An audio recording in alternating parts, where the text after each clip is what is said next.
Welcome friends, প্রত্যেকের স্বাগত আমাদের ইউটিউব চ্যানেলে।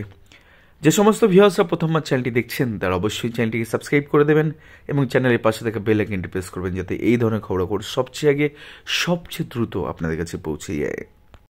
তো ভিডিও শুরুতেই যে বিষয়টা প্রত্যেকের কাছে অনুরোধ করব সেটা হচ্ছে এই ভিডিওটা কিন্তু 9533 প্যানেলে যারা আছেন এবং যারা এনআরএস প্রার্থী আছেন, যারা এনআরএস থেকে ডিএলএড করেছেন, তাদের দুজনের ক্ষেত্রেই কিন্তু একটি পজিটিভ বার্তা দিয়েছেন অ্যাডভোকেট ফিরদৌস শামীম বাবু। কি আছে গোটা বিষয়টা তো পরবর্তী ক্ষেত্রে আসবে, তারা শুরুতে যে বিষয়টা আপনাদের জানাবো। আজকে কিন্তু এনআইএসের যে মামলা আমরা বলেছিলাম যে মামলা হতে চলেছে বলে, সেটা কিন্তু মহামান্য হাইকোর্টে আজকে বিচারপতি জাস্টিস বিশ্বজিৎ বাবু স্যার তিনি কিন্তু অ্যাকসেপ্ট করে নিয়েছেন, অর্থাৎ এই মামলা গ্রহণ করেছেন এবং শুনানির জন্য দ্রুত এই মামলা লিস্টে আসবে। হয়তো বা ভ্যাকেশনের আগেই কিন্তু এই মামলা কিন্তু ধরে নেবেন। তার কারণ হচ্ছে সুপ্রিম কোর্টের অর্ডারে আপনারা প্রত্যেকে জানেন যে ক্লারিফিকেশন মামলা এসছে, যেটাতে জাস্টিস গাওয়াইসের ডিভিশন বেঞ্চ সুপ্রিম কোর্টের এনআইএসকে ভ্যালিড ডিগ্রি হিসেবে 18 মাসের যে এনআইএস সেটাকে ভ্যালিড ডিগ্রি হিসেবে মান্যতা দিয়েছেন এবং 2022 রিক্রুটমেন্ট প্রসেস যেটা 11,765 প্রাথমিক শিক্ষা পর্ষদ কন্ডাক্ট করেছিল এবং সাবজেক্ট টু আউটকাম ছিল যেটাতে, এবং যেটার জন্যই এনআইএসকে বাদ রাখা হয়েছিল গোটা রিক্রুটমেন্ট প্রসেস থেকে এবং তাদের ক্যান্ডিডেটগুলোকে বাতিল বলে প্রাথমিক শিক্ষা পর্ষদ গণ্য করেছিল। সেটাই আবার কোথাও না কোথাও কি সেই বাতিল যে ক্যান্ডিডেচার সেটাই কিন্তু এখন আবার অ্যাকসেপ্ট হয়ে গেল সুপ্রিম কোর্টের এই অর্ডারের ভিত্তিতে। এবং গোটা বিষয় নিয়ে আমরা ফিরদৌস শামীম বাবুর সাথে কথা বলেছিলাম। আমরা নিজেদের ব্যাখ্যার থেকে একজন আইনজীবীর ব্যাখ্যাটা আমরা মনে করি আপনাদেরকে অনেকটা সঠিক দিশা এবং সঠিক খবর যাতে বিষয়টা দাঁড়ায়, সে বিষয়টার জন্য আমরা সরাসরি কথা বলেছিলাম। এই যে মামলাটি দায়ের হয়েছে মহামান্য হাইকোর্টে, যার কেস নাম্বারও পড়ে গেছে, আমরা খুব তাড়াতাড়ি এই মামলার কেস নাম্বার আপনাদেরকে জানিয়ে দেবো আমাদের চ্যানেলে। তো সেই মামলা কিন্তু যিনি আইনজীবী রয়েছেন, তো সরাসরি তার মুখ থেকে শুনে নিন বাকি সমস্ত বিস্তারিত তথ্যগুলো এনআইএস ডিএলএড সম্পর্কে 9533 প্যানেলে কি করে তারা ফিট হবেন গোটা বিষয়টা। তো চলুন তার কথা শুনে নিই। তো স্যার, আজকে এনআইএস ডিএলএড এর যে মামলাটা ছিল, যেটা আজকে মেনশন করলেন, সম্প্রতি যে নিয়োগটা হয়ে গেছে 2022-এর যে রিক্রুটমেন্ট প্রসেস, যেখানে 11,765 নিয়োগের থেকে তাদের ইন্টারভিউ দেওয়ার পর তাদেরকে একটা সাইডে সরিয়ে রাখা হয়, যেহেতু দেবেশ শর্মা জাজমেন্টে তাদেরকে স্যাটিসফাইড করা হয়েছিল একটা অংশ। তো সেই মামলায় আজকে কি হলো মহামান্য হাইকোর্টে? দেখুন, এই যে 2022 সালের নিয়োগ প্রক্রিয়া প্রাথমিকের, এই 2022 সালের প্রাথমিকের নিয়োগ প্রক্রিয়ায় এনআইওএস ডিএলএড যারা পাস ছিলেন তারা অংশগ্রহণ করেছিলেন, তারা অনলাইন অ্যাপ্লিকেশন করেছিলেন। অ্যাজ ওয়েল এস জানেন যে বিএডরাও অংশগ্রহণ করেছিলেন।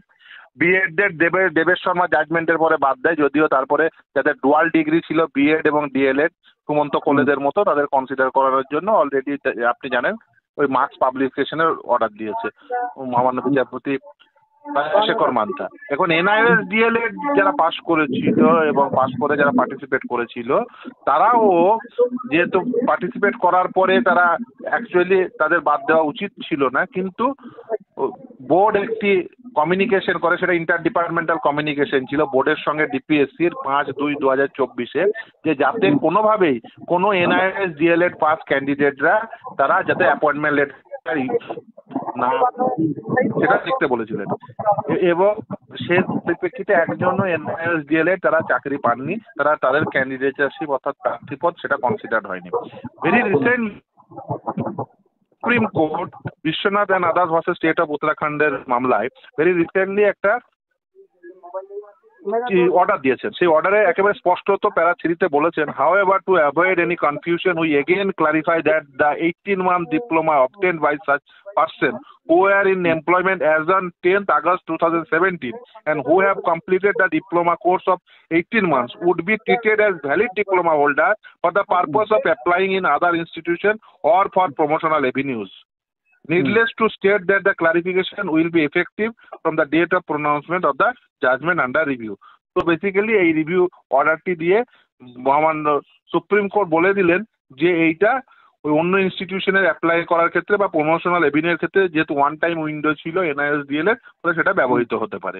ফলে খুব স্বাভাবিকভাবে এই নির্দেশের পরে 10ই ডিসেম্বর যেহেতু এই নির্দেশটি হয়েছে, সেই নির্দেশের পরে আমাদের যারা এনআইএস ডিএলএড পাস করেছে তাদের ক্যান্ডিডেটশিপ যাতে 2022 সালের সাপেক্ষে কনসিডার্ড হয় এবং আমরা যাতে নিয়োগ পাই, সেই জন্য সেই প্রেয়ার করে আদালতের কাছে মামলা দায়েরের অনুমতি চেয়েছি। আদালত বলেছেন যে মামলা ফাইল করে এসে নাম্বারটা দিতে, আদালত যে কোনো সময় শুনানি করবেন। স্যার, এক্ষেত্রে যে 9,533 নিয়োগ হয়ে গেছে, যে তাদের কি কোনো অসুবিধা হতে পারে যারা অলরেডি অ্যাপয়েন্টমেন্ট পেয়ে গেছেন? সে আদালত নির্দেশ দিক, দেখা যাক।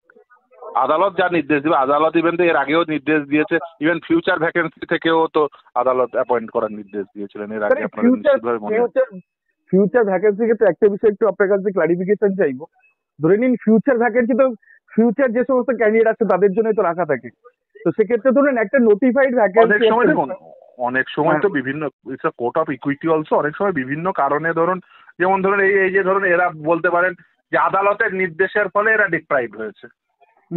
এই যে ধরুন এনআইএসডিএল ধরুন সেই সময় আদালতে জাইভির সিং এর যে নির্দেশ ছিল সেই নির্দেশের পরে অনেকেই বাতিল করেছেন, ফলে তারপরে এই যে আদালতের নতুন করে রিভিউয়ের অর্ডার এসছে, আদালতের নির্দেশের ফলে এরা ভিক্টিমাইজড হয়েছে।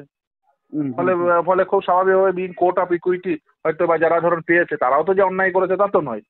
ফলে সেই এটা কোথাও তো একটা সাম্যতা রাখতে হয়।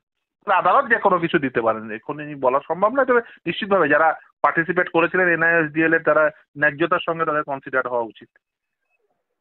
Rule of the game, midway of the গেমে কখনোই পরিবর্তন করা যায় না।